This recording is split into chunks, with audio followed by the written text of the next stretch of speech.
Alors, bonjour à tous. Nous nous retrouvons aujourd'hui pour la 7e édition du Panoraman, donc qui est la série d'entretiens en ligne et en direct du Musée d'archéologie nationale.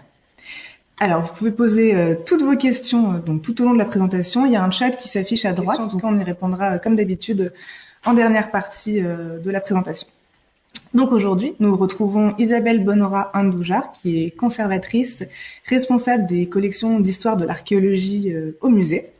Et elle va nous présenter le moulage du chariot de Stradveg, dont l'original est conservé à l'Universal Museum Joanneum de Grasse, en Autriche.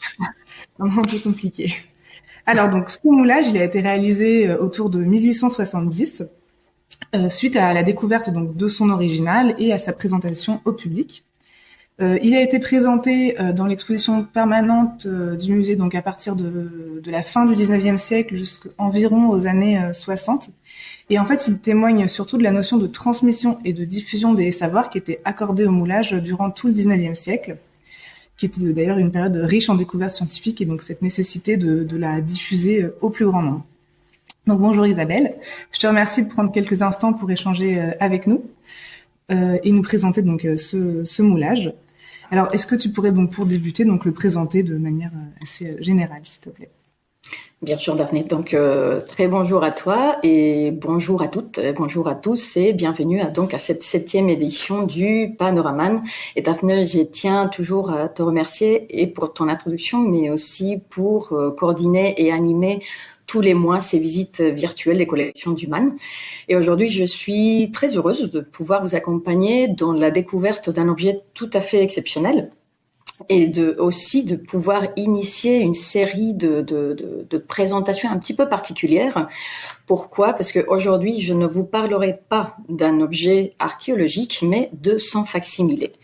Donc, je ne sais pas si vous voyez déjà le partage d'écran, parce que c'est le cas, Daphné? Parce que je Oui, vous vois non, pas. c'est bon. Parfait.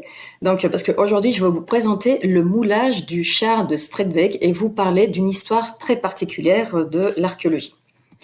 Donc, je vais passer très vite parce qu'en fait, en raison d'une fragilité structurelle très importante de ce moulage qui est conservé au Musée d'archéologie nationale, une numérisation 3D a été réalisée cette même année, en 2021, par les collègues du service de la communication, notamment Valérie Gau, après une restauration fondamentale que j'ai pu diriger en 2020. Et donc cet outil va nous permettre de découvrir cet objet. Je vous dis découvrir parce que en effet, le moulage du char de Stradveg est depuis 1960 très probablement conservé dans les réserves du musée de Saint-Germain-en-Laye. Je fais une petite parenthèse également pour vous rappeler que vous pouvez admirer cet objet très particulier dans le cadre de l'exposition du mois de septembre qui vient d'ouvrir le 9 septembre et qui finira le 5 octobre au musée d'archéologie nationale. Donc, comme tu dis, Daphné, grâce à cet outil, je vais vous présenter ce qu'on appelle, nous, la fiche technique de l'objet. Donc, le moulage du char de Stradveg mesure depuis la roue jusqu'à la tête 32 cm et demi de haut. Il fait 48 cm de long et puis de roue à roue. Il mesure environ 22 cm 6 de large. Malgré un aspect métallique, on aperçoit une structure métallique posée sur une plateforme en bois. En fait, ce facsimilé est entièrement réalisé en plâtre. La plateforme en bois, c'est du plâtre massif, c'est un très beau trompe-l'œil. Et puis, chacune des figurines, en fait, il s'agit de moulages en plâtre avec une armature métallique réalisée en laiton. Donc, je vous dis, il est entièrement réalisé en plâtre, sauf 4 petits éléments, les 4 roues que vous voyez à l'écran, et évidemment, cette armature métallique dont je viens de vous parler et que j'ai pu observer grâce à l'étude d'imagerie en rayon X qui a été réalisée en juillet de cette même année. Donc, le char ou le moulage du char de Stradveg rentre dans les collections du Musée d'archéologie nationale en 1870, comme tu as très bien dit. Il est inscrit sous le numéro d'inventaire 15 148 que vous voyez à l'écran. Il est inscrit en tant que char en bronze de Grasse plâtre et métal, 3002. Il s'agit du numéro d'inventaire du char original, franc 64, de Stredweg, près de Judenburg, en Styrie, moulage.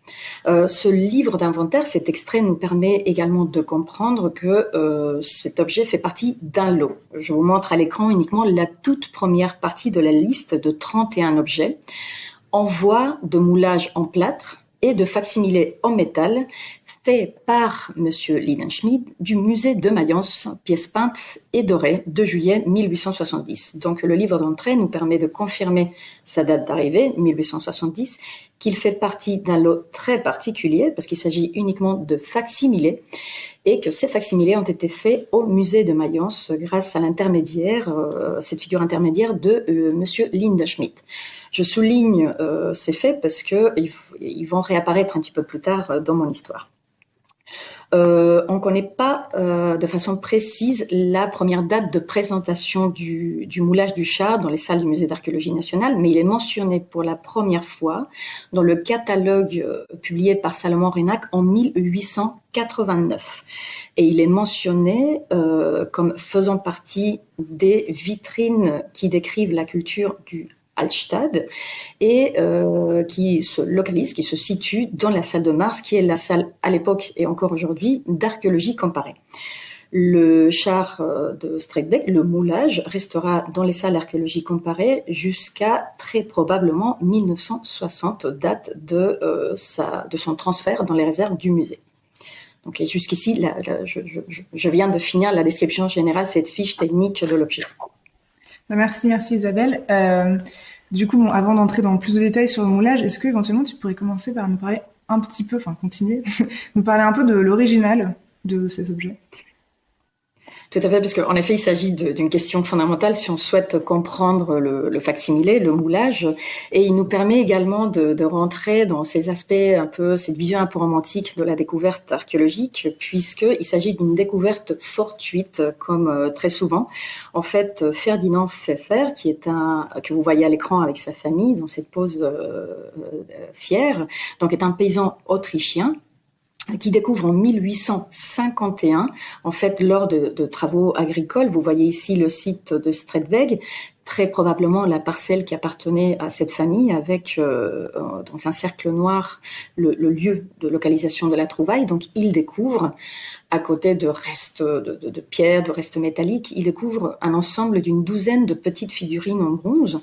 Donc Pfeffer, il les montre très rapidement à l'aumônier local, donc un petit peu l'autorité de la ville, qui s'appelle Willem Dekrinis.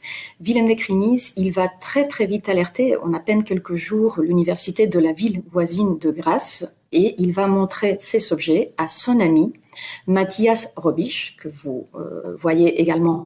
Donc en fait, je reviens sur Robisch. Ces figurines sont amenées, c'est l'aumônier local donc qui amène Willem Dekrinis, qui amène ces petites figurines à Robisch, qui est très impressionné par leur qualité et leur bon état de conservation. Il les acquiert, mais en plus de cette acquisition, il ne souhaite pas s'arrêter là puisqu'il est extrêmement excité des fouilles archéologiques sur le site. Et donc la découverte archéologique va être majeure, surtout pour l'archéologie autrichienne, puisque Robisch va fouiller. Ce mobilier est composé par des vases en bronze, une douzaine, avec des formes fondamentalement d'importation. Il est accompagné également d'armes, d'haches et de pointes de lance, de quelques éléments d'harnachement de cheval, des restes probables d'un char à 4 roues. Donc tous ces éléments qui nous parlent de ces tumuli funéraires de la culture de l'Alstadt, de quelques bijoux. Il s'agit d'environ 2500 pièces, points de loc en ambre, et qui sont également accompagnés d'ornements vestimentaires féminins. Donc, en accompagnant tout ce mobilier extrêmement riche, il met à jour également des roues de petite dimension et une plateforme ajourée. Donc, je vais vous montrer cette image à l'écran. C'est une photographie que j'ai prise cette année dans une exposition au musée de Murtal à Judenburg, donc à côté de Stredweg. Il y a actuellement une exposition qui parle de la découverte du char, et tout ça est un facsimilé en bronze de ce qu'on imagine être les petits éléments dont disposait Robisch. Et donc, et on imagine qu'à partir de ça, de ce bon état de conservation et ces objets, il entreprend très rapidement une première restitution du char. Donc tout ça se passe très vite. En 51, la découverte, en 52, la fouille, et en 53, il finira la restitution du char. Je reviens au modèle 3D pour vous montrer que c'est le modèle 3D de la réplique de Saint-Germain-en-Laye. Sur cette surface ajourée, sur cette plaque ajourée, il va placer la figurine de plus grande dimension, cette figurine féminine, les bras levés, ornée d'une ceinture, et donc il va disposer de part et d'autre de cette figurine les 11 figurines restantes par couple. Donc à l'avant, il va placer ce cerf qui est tenu de part et d'autre de ses ramures par deux personnages. À l'arrière des deux personnages, il va placer un couple formé par un personnage féminin et puis masculin. Je vais tourner autour pour que vous les voyez un petit peu mieux. On voit très bien leur attribut sexuel et le personnage masculin tient une hache. Puis je reviens. Et donc, encadrant cette iconographie de procession, nous pouvons voir deux petites figurines de cavaliers ornés, armés d'un bouclier ovale, d'un casque pointu et d'une petite lance. Quelque chose de très important que je souhaite souligner, c'est que cette restitution proposée par Robisch en 1853 est encore de nos jours acceptée par la communauté scientifique. D'accord. Mais du coup, justement, une fois la restitution qui est achevée, comment est-ce que l'objet a été reçu par la communauté scientifique à l'époque et comment est-ce qu'il a pu être justement interprété? En fait, après sa restitution, Robisch présente très rapidement le résultat de ses recherches au public. Il le présente justement au musée, au Joanneum de Grasse, où tu as très bien dit au tout début dans ton introduction, il est encore conservé de nos jours. Je me permets une petite parenthèse pour vous parler de l'importance de cet objet dans ce musée. En fait, il est protégé par un décret du gouvernement styrien.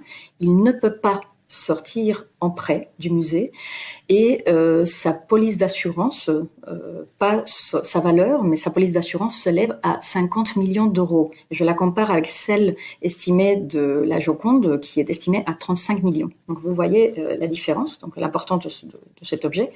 Donc je reviens, donc Robisch présente sa restitution, le résultat de ses recherches très vite, dès 1853 au Joanneum de Grasse, et il accompagne d'une publication. Et le succès va être retentissant. Et en plus, il va être à une échelle européenne, grâce notamment à cette publication. Mais avec ce succès arrivent les premières polémiques. Et les premières discussions très très vives des savants de la communauté scientifique.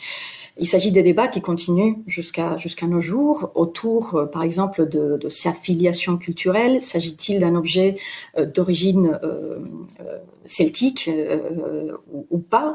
Qu'est-ce qu'elle nous dit, cette iconographie? C'est quoi sa symbolique, etc., etc.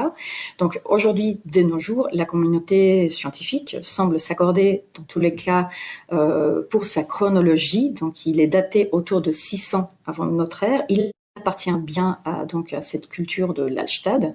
Il a été trouvé donc bien dans un tumulus funéraire princier qui est consacré à une femme. Donc, et autour du char, en fait, il s'agit d'un mobilier funéraire, mais qui aurait très probablement une symbolique et un usage cérémoniel ou bien cultuel.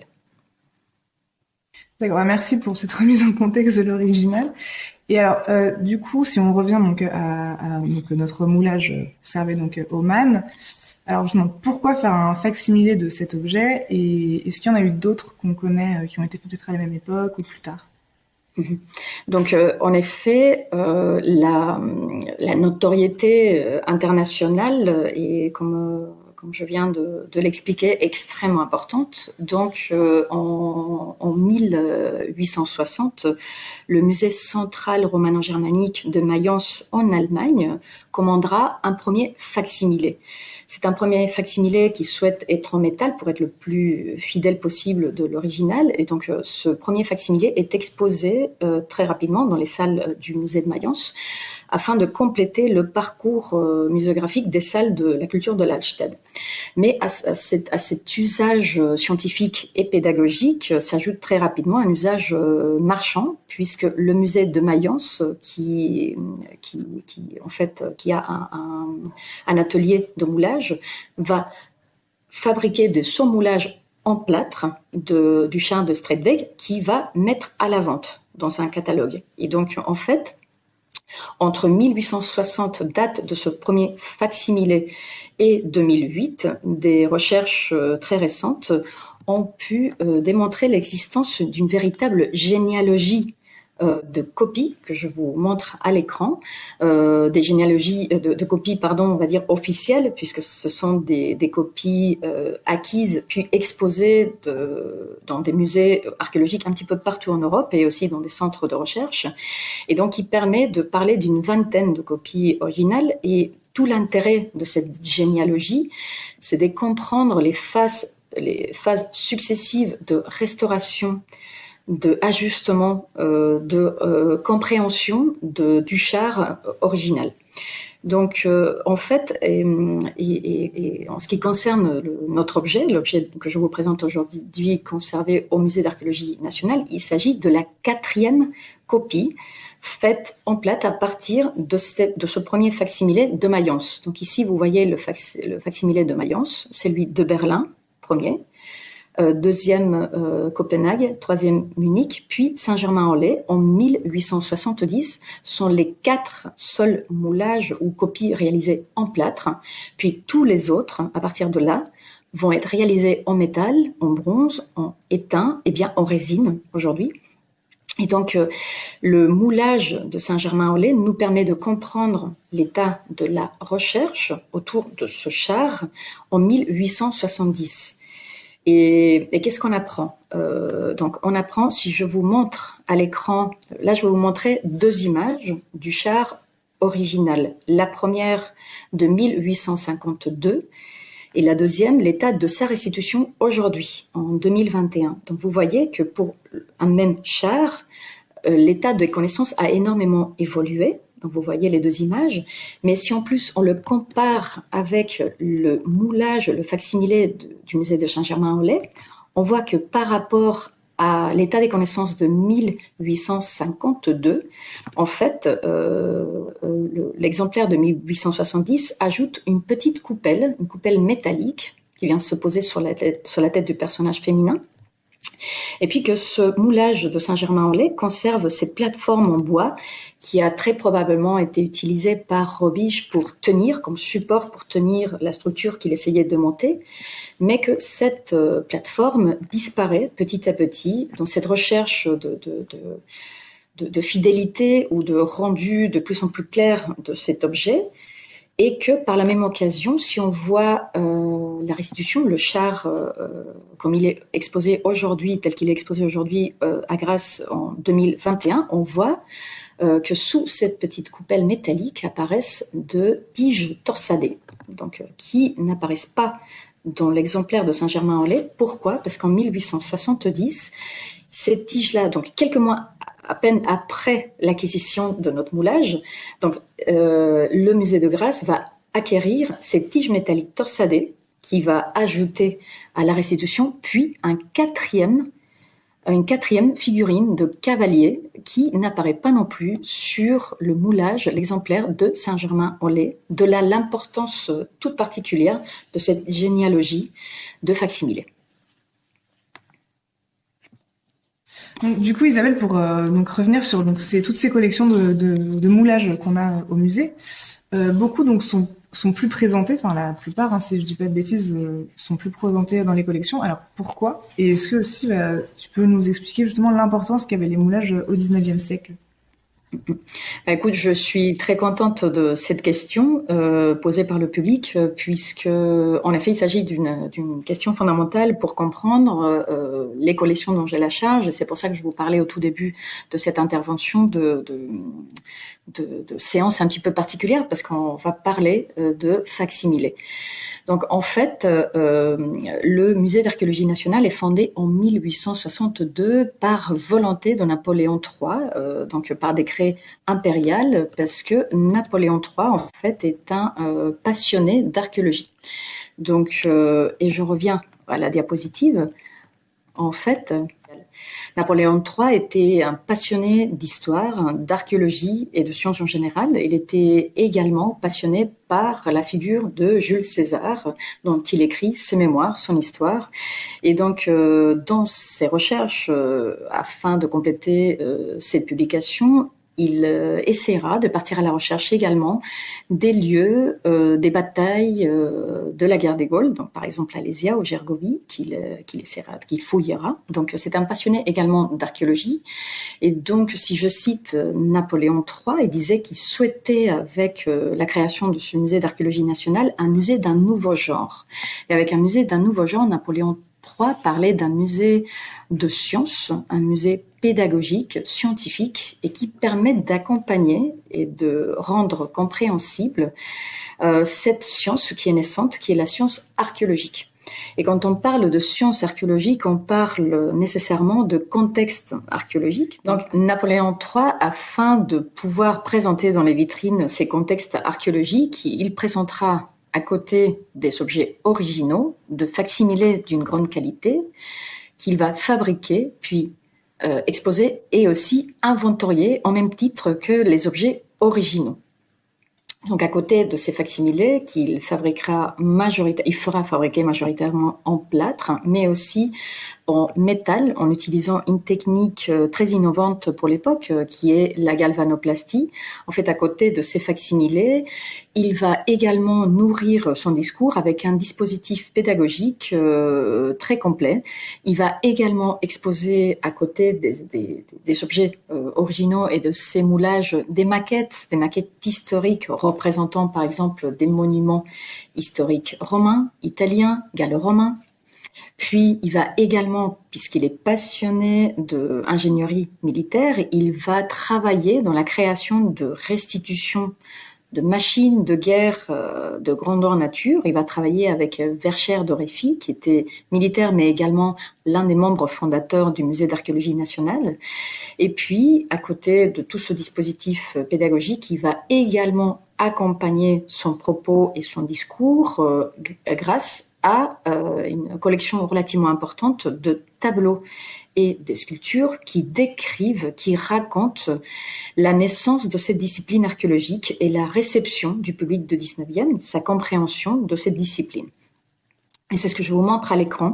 Ici, vous voyez, dans la salle de Mars, par exemple, un tableau de Cormon qui relate une journée de la vie quotidienne dans la préhistoire, par exemple. Vous voyez également ces vitrines avec les objets originaux, mais aussi tous ces moulages, les restitutions grandeur nature, mais aussi de petites dimensions des machines de guerre, les maquettes, et une salle dédiée exclusivement au moulage de monuments romains et gallo-romains. Puis, toute cette notion, cette compréhension de l'archéologie et aussi cette muséographie va petit à petit tomber en désuétude. Et donc, qu'est-ce qui se passe? C'est que aussi la compréhension de cette discipline, qui est très très jeune, son étude, la compréhension des objets, et très petit à petit, cette muséographie qui devient obsolète. En fait, en 1960, le musée d'archéologie nationale est dans une phase de rénovation fondamentale, totale, très complète, et donc qui est portée également par le ministre des Affaires culturelles André Malraux et qui est matérialisée grâce au travail de l'architecte André Herman. Donc, que vous pouvez encore voir dans les salles du musée d'archéologie nationale, que je vous présente dans cette diapositive. Donc, il s'agit de mettre à l'honneur les objets. Donc, tout ce dispositif pédagogique très complet, mais aussi à l'époque déjà un petit peu qui a vieilli, donc, et petit à petit, à partir de 1960, il est transféré dans les réserves du musée d'archéologie nationale. Alors justement, j'ai une petite question qui me vient. Aujourd'hui, est-ce que c'est quelque chose qui a changé? Est-ce qu'on revient justement sur cette nécessité d'avoir des éléments de contexte, enfin du coup, qui sont restitués ou imaginés dans les expositions? Enfin, Mhm. Mais tout à fait. Donc tu as tout à fait raison de poser ces questions parce que maintenant on se retrouve un petit peu dans un mouvement pas complètement contraire, mais où effectivement la compréhension, on le voit de plus en plus dans les muséographies contemporaines et aussi c'est le public qui parle. Cette muséographie qui était extrêmement moderne, innovante et en accord avec la science archéologique dans les années 60, celle que l'on voit à l'écran. Aujourd'hui, elle est devenue elle-même obsolète. Donc, et maintenant, on revient beaucoup à cette notion de contexte et à cette volonté de représenter les objets à côté d'un contexte très souvent recréé par des facsimilés, par la création d'un contexte dans le parcours archéologique. Et même, c'est l'une des questions et l'une des réflexions les plus importantes que l'on mène aujourd'hui l'équipe du pôle scientifique et les conservateurs du Musée d'archéologie nationale. Ce retour à la reproduction, à la représentation des contextes archéologiques par la réinsertion des moulages, de maquettes, de peintures. Et c'est pour cela également que le poste que j'occupe actuellement, qui a été créé il y a très très peu, il y a à peine un an, en fait, le but et une de mes missions fondamentales, c'est la gestion de cette collection qui est aujourd'hui méconnue, mais surtout sa valorisation et sa réincorporation dans le parcours muséographique des salles du Musée d'archéologie nationale. et donc en fait, il serait potentiellement question de réinsérer ces moulages dans les collections. Mais est-ce que, par exemple, il n'y en a pas certains qui sont, par exemple, des reconstitutions qui pourraient être considérés, enfin, désuets vis-à-vis de, de la recherche scientifique? Tu vois, on n'aurait pas forcément restitué telle ou telle chose de la même manière aujourd'hui avec l'avancement scientifique. Mm-hmm.